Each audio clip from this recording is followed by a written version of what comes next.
Before there were laws, before there were courts, before there were judges, there was vengeance. A primal, inescapable force of nature that rose from the very blood of a murdered god.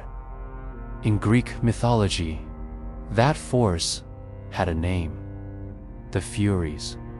They were not goddesses you could pray to for mercy. They were divine prosecutors born from an ancient crime who would hunt their targets to the very edge of madness and beyond.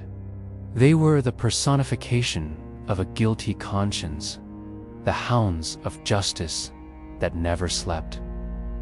Today, we don't just tell a story about monsters.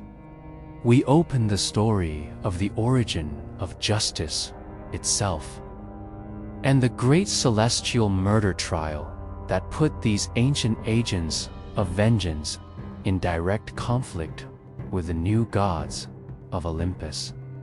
To understand these beings, we must look at their horrifying birth. They were not children of the Olympian generation. They were far older, far more primordial. Their story begins with the first crime in the cosmos, the castration of the sky god, Uranus, by his own son, Cronus. As Cronus threw his father's severed genitals into the sea, drops of divine blood fell upon the earth, Gaia, and from that blood-soaked earth, the Furies were born. Their names were Alecto, the unceasing in anger, and Tisiphone, the vengeful destruction. They were not gods of love or war. They were the living embodiment of a curse, the physical manifestation of the world's first act of patricide. This origin is crucial. It means they were not bound by the laws of Zeus or the order of Olympus. They answered to an older, deeper, and more unforgiving law, the law of blood for blood. Their appearance was as terrifying as their purpose: winged, hag-like figures with writhing snakes for hair and eyes that wept tears of pure blood. The Furies were the ultimate detectives of the ancient world. They were drawn by the scent of a kinslayer's crime, a spiritual stench that no mortal or god could hide. Once they had the scent, their pursuit was relentless, inescapable, and purely psychological. They were a weapon of terror, designed not for a quick death, but for a slow, agonizing descent into madness. They would haunt their targets every waking moment and torment their dreams. They would whisper the names of the victim in their ear. They would show them visions of their bloody crime, forcing them to relive the horror again and again. Their victims would be plagued by disease, ostracized by society, and driven from city to city, finding no sanctuary, no peace. The Furies were the living embodiment of post-traumatic stress and a guilty conscience, a force that eroded the mind until the victim either took their own life in despair or was driven to a place of final judgment. They were the reason that in ancient Greece, no crime was more feared than the shedding of a relative's blood. Their most famous case is the story of Orestes, the son of King Agamemnon.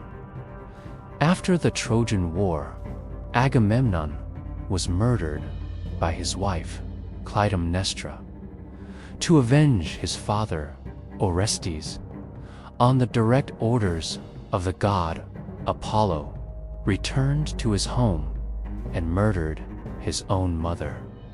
In that moment, he committed matricide, the ultimate crime in the Furies' jurisdiction. The ancient goddesses of vengeance were immediately awakened from their slumber in the underworld. Dripping blood from their eyes, they began their relentless pursuit. Orestes, now driven mad by their torment, fled across the world, seeking sanctuary. He ran to the temple of Apollo, the very god who had ordered the crime. Apollo tried to protect him, using his golden bow to hold the Furies at bay, but even he could not stop them completely. They were older than him, their claim more ancient. This created a cosmic legal crisis. The old law of blood vengeance, represented by the Furies, was now in direct conflict with the new law of divine command, represented by Apollo. A new judge was needed. The case was brought to the city of Athens to be judged by the goddess of wisdom herself, Athena. To resolve this cosmic dispute, Athena established a revolutionary new concept: a courtroom trial. She created the first ever jury, composed of 12 Athenian citizens. The trial began. The Furies presented their case, the ancient, unshakable argument that the blood of a mother had been spilled, and blood must be paid with blood. Apollo then presented his defense, arguing that Orestes was merely an instrument of his divine will, and that the duty to avenge a father outweighed the crime of killing a mother. The jury of mortals was deadlocked. 6 voted to convict, and 6 voted to acquit. With the vote tied, it fell to Athena to cast the deciding ballot. In a pivotal moment for Western civilization, she voted to acquit Orestes.